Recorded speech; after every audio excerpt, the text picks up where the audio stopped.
Okay, so why do people stay in abusive relationships? We're going to talk about this, and we're going to look at something else up here at the top as well. Why do people stay in abusive relationships? This says many victims feel they have more control by remaining in an abusive relationship. They know their abuser's whereabouts and moods, and therefore know how to act in a way that will least likely trigger their temper. There is some truth to that, but at the same time, the other side of it is that this society is capitalistic and requires you to have a job. It requires everybody to have a job, and we have inflation, and so it makes it next to impossible for people to exit out of bad marriages. That's the simple answer.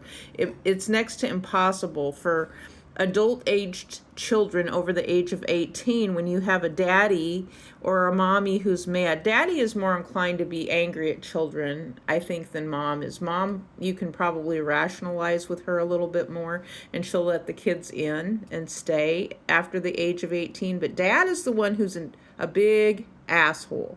And the same thing like with marriages, the woman has no place to go, because where is she going to go? Unless she's eligible for welfare services or something in the United States. But we're going to look at this too. It says, this is the question: what race has the highest domestic abuse?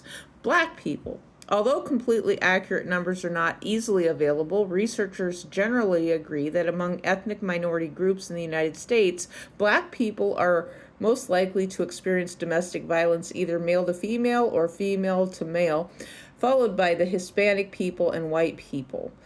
So it's within the proportion of the races, so if people understand that. So if you look at the races specifically, that and then you figure the numbers, then that group is more likely. I believe that. However, I'm a white female who's been abused by a black man and a white man, the two separate marriages. And it sucks because there's no help. Men give other men a pass for bad behavior, and it just continues. I don't know when it's going to stop, actually. I wonder, when does domestic abuse stop? And how much is inflation contributing to this? Because I think inflation is the number one cause of domestic abuse and the deterioration of families in the United States of America. Money problems, among very few things, even for kids too who are over the age of 18.